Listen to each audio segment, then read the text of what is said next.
Court వారు bail ఇచ్చారు.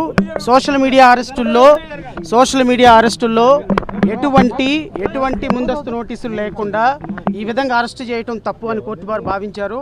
రావణ్ మీద సర్పవరంలో పోలీస్ స్టేషన్లో ఎప్పుడో 2025లో ఒక కేసు కట్టారంట. కోర్టు వారు బెయిల్ ఇచ్చిన వెంటనే అతన్ని రిలీజ్ అయిన వెంటనే మరలా బయటకు వచ్చిన తర్వాత సర్పవరం పోలీస్ స్టేషన్లో రిజిస్టర్ అయిన 2025 కేసులో అరెస్ట్ చేస్తున్నామని మళ్ళీ పోలీసులు ప్రకటించారు. మళ్ళీ రావణ్ని అదుపులోకి తీసుకున్నారు. ఇది ఖచ్చితంగా అప్రజాస్వామికం. ఈరోజు కోర్టు బెయిల్ ఇచ్చిన తర్వాత కూడా మరలా రావణ్ని అరెస్ట్ చేసి సర్పవరం పోలీస్ స్టేషన్కి తీసుకెళ్తున్నామనే మాట చెప్పటం పూర్తిగా రాజ్యాంగబద్ధం కాదు, ఇది న్యాయబద్ధం కాదు. ఇది ఖచ్చితంగా ఒక వ్యక్తి యొక్క ప్రాథమిక హక్కులు హరించటమే. ఈరోజు రాజ్యాంగబద్ధమైన పదవిలో ఉన్న రఘురామకృష్ణంరాజు మేకుల దేవుడు, 2 చెక్కల దేవుడు, 3 మేకుల దేవుడు అని పదే క్రీస్తుని అవమానిస్తే లేని చట్టం. ఈరోజు జడా శ్రవణ్ కుమారు తీసేసిన మెజిస్ట్రేటు అని, లిల్లీ పుట్టు అని, హాఫ్ కోర్టు అని, ఫుల్ కోర్టు అని పదే బాడీ షేమింగ్ చేయటం ఒక రాజ్యాంగబద్ధ పదవిలో ఉన్నటువంటి గౌరవ డిప్యూటీ స్పీకర్ గారికి అది అసంబద్ధమా? అది కరెక్ట్ అయితే నేను మాట్లాడిన మాట కూడా పనిషబుల్లే. గౌరవప్రదమైనటువంటి స్థానంలో ఉన్న మీకే, రాజ్యాంగబద్ధ పదవిలో ఉన్న మీకే బాడీ షేమింగ్ చేయటంలో వాడెవడో మెజిస్ట్రేట్ అంట, వీడెవడో జడ్జ్ అంట, వీడు హాఫ్ కోర్టు గాడు, వీడు ఫుల్ కోర్టు గాడు, వీడు నీల్ కోర్టు గాడు, వీడు లిల్లీ పుట్టుగాడని మీరు అంత గౌరవప్రదమైనటువంటి పెద్ద మనిషి మీరు మాట్లాడితే, మేము మాట్లాడితే రాజ్యాంగబద్ధంలో మా మీద కేసులు కడతారా? రావణ్ మాట్లాడింది గౌరవ ఉప ముఖ్యమంత్రి పవన్ కళ్యాణ్ గారు నా కొడకల్లారా గొంతు బిసుకు చంపుతా అని 151 మంది ఉన్నటువంటి ప్రభుత్వంలో ఒక ముఖ్యమంత్రితో సహా 150 మంది ఎమ్మెల్యేలని చెప్పు తీసుకొని ఒక ప్రధాన కార్యాలయంలో నా కొడకల్లారా గొంతు పిసుకుతా నా మీద ఎలిగేషన్లు చేస్తారా అని మాట్లాడినప్పుడు ఈరోజు గౌరవ ఉప ముఖ్యమంత్రి గారికి చట్టం న్యాయం గుర్తొచ్చిందా? ఒక వ్యక్తి చట్టం గురించి ఈరోజు ఆయన ఒకరికి అన్యాయం జరిగింది, మీరు ఎక్కడున్నారు, మీరు నిద్రపోతున్నారా అని ఆ రోజు ఆ మాట అన్నందుకు రావణ్ మీద కేసు కడతారా? మరి ఉప ముఖ్యమంత్రి గారు నిన్న గౌరవ ఉప ముఖ్యమంత్రి గారు గౌరవప్రదమైన స్థానంలో ఉండి కాళ్ళకి కీళ్ళకి కాళ్ళు ఎరక్ కొడతాను అని చెప్పేసి రౌడీల గురించి మాట్లాడితే, రౌడీ షీటర్ల గురించి మాట్లాడితే అది చట్టబద్ధమా? యోగి ఆదిత్యనాథ్ ట్రీట్మెంట్ ఇప్పిస్తాను, మోకాళ్ళ చిప్పలు అరగదీస్తానని ఒక ఉప ముఖ్యమంత్రి స్థానంలో మాట్లాడటం అది రాజ్యాంగబద్ధమా? అది న్యాయబద్ధమా? దానికి కేసులు ఉండవా? నిన్నగాక మొన్న పంతం నానాజీ మాజీ ముఖ్యమంత్రిని పట్టుకొని నా కొడక ఇక్కడికి వచ్చి నువ్వు చేయరా పోటీ అన్న మాట అది రాజ్యాంగబద్ధమా? అది న్యాయబద్ధమా? దాని మీద కేసులు ఉండవా? దాని మీద రాజ్యాంగం పోలీసులు యాక్ట్ చేయరా? దాని మీద వ్యవస్థలు పనిచేయవా? దానికి నేను ఈరోజు గౌరవ ఉప ముఖ్యమంత్రి పవన్ కళ్యాణ్ గారు ఇచ్చిన స్పీచ్ నేను ఆద్యంతం విన్నా. నేను స్పీచ్లో ఇంతకుముందు మాట్లాడినటువంటి మాటలు సోషల్ మీడియాలో మీ జన సైనికులు చేసినటువంటి కామెంట్స్, సోషల్ మీడియా వేదికగా కొన్ని వందల మందిని మీ జన సైనికులు వీర మహిళలు చేసినటువంటి కామెంట్స్, దాని మీద కేసులు ఉండవా సార్? మీకు చట్టం న్యాయం మీరు ముఖ్యమంత్రి అయిన తర్వాత మీ ఉప ముఖ్యమంత్రి అయితే గుర్తొస్తాయా? సోషల్ మీడియాలో మీకు గుర్తొస్తాయా? జగన్మోహన్ రెడ్డిని నా కొడకల్లారా, వైఎస్ఆర్సీపీ ఎమ్మెల్యేని నా కొడకల్లారా అని మాట్లాడినప్పుడు గుర్తురాదా? మేము ఒక చిన్న మాట నాలుక కోస్తా అన్నందుకు గౌరవ స్పీకర్ గారికి బాధ అనిపించిందా? నేనేమన్నాను? రాజకీయ సమాధి కడతానన్నా. రాజకీయ సమాధి అనేది నా స్పీచ్ మొత్తం మీరు వినండి. రాజకీయ సమాధి కడతానంటే తప్ప అండి? ఒక ముఖ్యమంత్రి నడి రోడ్డు మీద కాల్ చేయాలి నిన్ను అని 2 ముఖ్యమంత్రులు మాట్లాడుకున్నారు. దాని మీద కేసులు ఉన్నాయా? నా కొడకల్లారా అని మాట్లాడాడు జగన్మోహన్ రెడ్డి గారి ఎమ్మెల్యేలని పవన్ కళ్యాణ్, దాని మీద కేసులు ఉన్నాయా?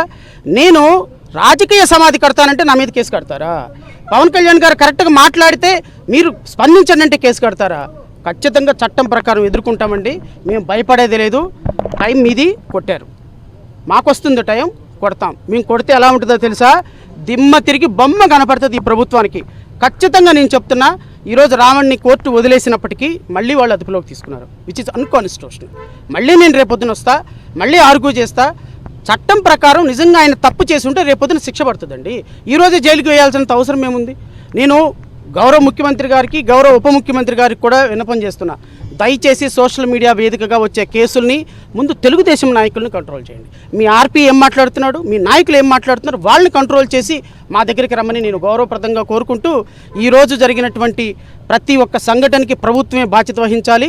రావణ్కి ఏ చిన్న దెబ్బ తగిలినా, ఏ చిన్న ఇది జరిగినా ప్రభుత్వం బాధ్యత, గౌరవ ఉప ముఖ్యమంత్రి గారు బాధ్యత వహించారు. రావణ్ అరెస్ట్కి మద్దతు తెలిపిన వారికి అయితే మాత్రం చాలా ఇబ్బందులను ఎదుర్కొనేలా చేస్తున్నారు. ప్రధానంగా నేను గౌరవ ఉప ముఖ్యమంత్రి గారు కూడా కోరుతున్నా, సార్ ప్రజాస్వామ్యంలో ఒక మాట అనొచ్చు, ఒక మాట అనకపోవచ్చు. ఒక మాట అంటే ఫిజికల్ దాడులు కరెక్ట్ కాదు. ఈరోజు మీరు అధికారంలో ఉన్నారు. ఆ రోజున మిమ్మల్ని తెలంగాణ నుంచి వస్తుంటే మిమ్మల్ని ఆపితే మేము సహకరించాం. మేము ఆ ప్రభుత్వాన్ని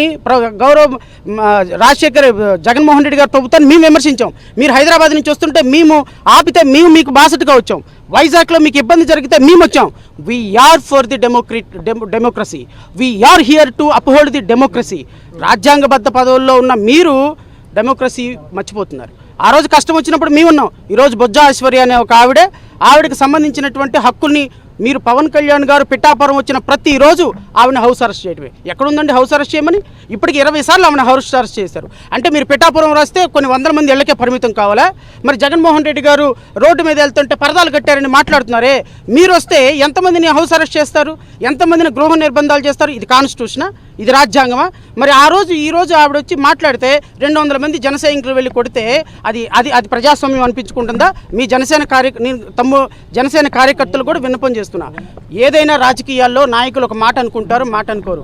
దయచేసి మీరు హింసకు దిగితే అది కరెక్ట్ పద్ధతి కాదు. ప్రజాస్వామ్యంలో దానికి తావులేదు.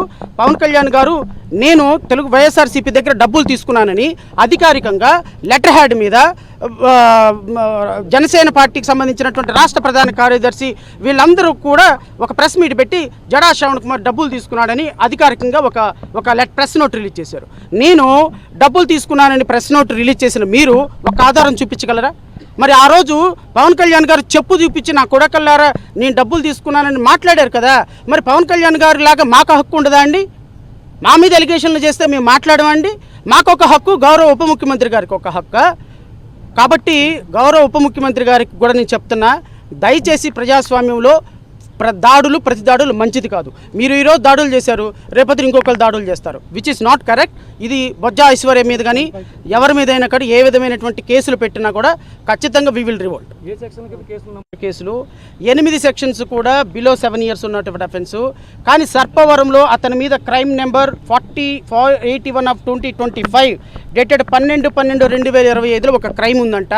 ఆ క్రైమ్ ఉన్న సంగతి జోసెఫ్కి తెలీదు, ప్రశ్న రావణ్కి తెలీదు, మాకు తెలీదు. All of sudden this FIR came in to the light. ఈ ఎఫ్ఐఆర్ ఉంది, ఈ ఎఫ్ఐఆర్లో మేము హ్యాబిచువల్ అఫెండర్ అన్నారు. నేను చెప్పిన ఒక్కసారి హ్యాబిచువల్ అఫెండర్ అన్న తర్వాత ఆ విషయం నాకు తెలియదు, ఆ క్రైమ్ ఉన్న సంగతి నాకు తెలీదు. సో న్యాయస్థానాన్ని మేము అప్రిషియేట్ చేయించాం. న్యాయమూర్తి గారు మా వాదనలు సుదీర్ఘంగా విన్నారు, ప్రాసిక్యూషన్ వాదనలు సుదీర్ఘంగా విన్నారు. ఈ కేసులో రావణు స్టేషన్ బెయిల్కి అర్హుడు అని చెప్పి స్టేషన్ బెయిల్ ఇవ్వమని గౌరవ న్యాయమూర్తి గారు పోలీసులకి ఆర్డర్స్ ఇచ్చారు. మరి ఇమ్మీడియట్గా వాళ్ళు సర్పవరం పోలీస్ స్టేషన్లో రిజిస్టర్ అయిన 2025లో రిజిస్టర్ అయిన కేసుని మళ్ళీ ఇక్కడికిక్కడే అదుపులోకి తీసుకోవటం ఎంతవరకు సమంజసం, ఎంతవరకు న్యాయం, ఎంతవరకు ధర్మం రాష్ట్ర ప్రజలు ఆలోచించమని కోరుతున్నాను. కుటుంబ ప్రభుత్వం అప్పుడు చేసింది తప్పే, ఈ ప్రభుత్వం ఉన్నప్పుడు చేస్తుంది తప్పే. ఆ ప్రభుత్వంలో ఎంతమందిని అరెస్ట్ చేసినా మేమే పోరాటం చేసాం. మేము జర్నలిస్టుల మీద పోరాటం చేసాం, జర్నలిస్టుల అరెస్ట్ మీద పోరాటం చేసాం. ఈ ప్రభుత్వం అయినా ఆ రోజేమో ప్రశ్నించింది, ఆ రోజేమో స్టేట్ స్పాన్సర్డ్ టెర్రరిజం అని నన్ను చైర్మన్గా చేసి ఒక కమిటీ వేసింది. ఈ రోజేమో ఈ ప్రభుత్వం మళ్ళీ అదే పని చేస్తుంది. సో నేనేమంటానంటే దయచేసి ప్రభుత్వాలు మీరు అధికారంలో ఉన్నప్పుడు ఒకలాగా, అధికారంలో లేనప్పుడు ఒకలాగా మాట్లాడొద్దు. దయచేసి ప్రజల ప్రాథమిక హక్కులు, ఏదైనా తప్పు మాట్లాడితే శిక్ష విధించే హక్కు న్యాయస్థానాలకు ఉంటుంది. లా ప్రకారం మీరు ట్రయల్ చేసుకొని వాళ్ళని శిక్ష విధించండి. కానీ ఈ విధంగా అక్రమ అరెస్టులు చేసి మధ్యరాత్రుల వరకు కూర్చోబెట్టి వచ్చిన వాడి మీద దాడి చేసి పోలీస్ స్టేషన్ మీదకి 400-500 మంది కార్యకర్తలు వచ్చి దాడి చేస్తారా? ఇదేం డెమోక్రసీ అండి? నేను గౌరవ పవన్ కళ్యాణ్ గారిని అడుగుతున్నా, మీ కాన్స్టిట్యున్సీలో is this the way that you are maintaining the law and order? ఏం చేస్తున్నాడండి ఎస్పీ? ఏం చేస్తున్నాడండి పోలీస్ డిపార్ట్మెంటు? పోలీస్ స్టేషన్ మీద ఒక అక్యూజ్డ్ని 4 గంటల నుంచి 9 గంటల వరకు 5 గంటల పాటు రిమాండ్కి తీసుకురాలేని దుర్మార్గపు వ్యవస్థలో మీ పోలీస్ డిపార్ట్మెంట్ అంటే సిగ్గుపడాలి. మీరు లా అండ్ ఆర్డర్ గురించి మాట్లాడుతున్నారా? మీరు లా అండ్ ఆర్డర్ గురించి ఉపవచనాలు చెప్తే మేము వినాలా? మీరు ఈ రాష్ట్రానికి హోమ్ మినిస్టర్ అయితే ఇలాగే ఉంటుందా? మీరు హోమ్ మినిస్టర్ కాకుండా మీరు పంచాయతీరాజ్ మినిస్టర్ అయితేనే రాష్ట్రంలో ఎలాగుంది లా అండ్ ఆర్డర్ పరిస్థితి? మీ కాన్స్టిట్యున్సీలో మీరు హోమ్ మినిస్టర్ అయితే ఇంకేమైనా బతుకుతుందా అండి? మీ పోలీసులను అడుగుతున్న 5 గంటలు పట్టిందా మీకు? 5 గంటలు పట్టిందా మీకు రిమాండ్ కాదా? సో కాబట్టి ప్రతిదాడులు చేయటం కరెక్ట్ కాదు. దయచేసి దీన్ని శిక్ష వేయించండి. మీరెవరండి 200 మంది ఇళ్ల మీదకి వెళ్ళి కూర్చోడానికి? Who are you? What authority you have? 200 మంది కార్యకర్తలు ఇళ్ల మీదకి వెళ్ళి కూర్చుంటారా? ఒక జర్నలిస్ట్ ఒక రిపోర్ట్ చేస్తే మీరు జర్నలిస్ట్ ఇంటి మీదకి వెళ్తారా? ఒక లాయర్ ఒక కేసు వాదిస్తే లాయర్ ఇంటి మీదకి వెళ్తారా? There is a law, we must obey the law. ఎవరైనా సరే లా ప్రకారం వెళ్లాల్సిందే. నేను తప్పు చేస్తే నన్ను లా ప్రకారం శిక్షించండి, మీరు తప్పు చేస్తే మిమ్మల్ని శిక్షించండి. 200 మంది కార్యకర్తలు ఇళ్ల మీదకి వెళ్ళి 500 మంది కార్యకర్తలు పోలీస్ స్టేషన్ మీద పడి చేస్తే దాన్ని వ్యవస్థ అంటామా సార్? అబ్సల్యూట్. రావణ్ణి మళ్ళా రేపు సాయంత్రం అరెస్ట్ చూపిస్తారు. రేపు సాయంత్రం అరెస్ట్ చూసినప్పుడు మళ్ళీ నేను గౌరవ న్యాయస్థానం ముందు అప్పీర్ అవుతాను. రావణ్ విషయంలో మళ్ళీ నేను మళ్ళీ ఇంకెన్ని కేసులు కడతారు నాకైతే తెలీదు. ఎన్ని కేసులు కడతారు కట్టండి, నేను ఇంతకుముందే చెప్పాను. మీ దగ్గర పవర్ ఉంది, చేయండి, కొట్టండి, తీసుకుంటాం. ఏలూరులో కూడా మేము కేసు నమోదు. నువ్వు నన్ను పట్టుకొని లిల్లీ పుట్ అని, హాఫ్ కోట్ అని, నా కోటిని, నా బాడీ, నా ఆహారం, నా దేహాన్ని అవమానించడం కాదు అది. ఒక గౌరవ డిప్యూటీ స్పీకర్ స్థానంలో కూర్చున్నటువంటి వ్యక్తికి అది తగునా? నేను ఇంకా సాధారణమైన లాయర్నండి, నాకేమీ కాన్స్టిట్యూషన్ పోస్ట్ లేదు. నేను సాధారణమైన లాయర్ని, నాకు రూల్స్ లేవు, రెగ్యులేషన్స్ లేవు. You are holding a honourable deputy speaker post. You are suppose to talk with decency. నువ్వు పొద్దున్న లెగిస్తే వాడెవడు, వీడెవడు, నువ్వేం పీకుతావురా, నువ్వేం లాగుతావురా అని మీరు మాట్లాడితే మేము మాట్లాడుతాం తప్పండి. మేము మాట్లాడితే కేసులు కట్టేస్తారు. మీ దగ్గర అధికారం ఉంది, కడతారు, కట్టండి. ఎక్కడికి పోద్ది? ఒక రోజుకి మాకు వస్తుంది, మేము వెంట చూపిస్తాం. యూట్యూబ్లో నేను మాట్లాడాను, ఆ యూట్యూబ్లో మాట్లాడిన దాని మీద కేసు కట్టారు. ఆయన మాట్లాడింది ఏంటి? ఎక్కడో మల్లం గ్రామంలో గ్రామ సంస్కరణ జరిగింది, మీరు నోరెత్తలేదు, మీ నోట్లో అని అనబోయి ఆపేశాడు ఆయన. ఆయన వర్డ్ కంప్లీట్ చేయలే. మీ నోట్లో ఏముంది మాట్లాడలేదు అని అనాలి అని ఉద్దేశం. ఆయన ఆ మాట అనలా. మన్నించండి, ఈ భాష నేను అనటంలా గౌరవ ఉప ముఖ్యమంత్రి గారి భాష నా కొడకల్లారా అని ఆయన భాషని ఈయన రిట్రీట్ చేశాడు. ప్రధానంగా పోరాటం చేస్తావు, పోరాటం చేయి. నువ్వేమో కాన్స్టిట్యూషనల్ పోస్టులో కూర్చుంటావా? ఎస్సీలు, ఎస్టీలు, బీసీలు, క్రైస్తవులు కట్టిన డబ్బుల్లోంచి జీతం తీసుకుంటావా?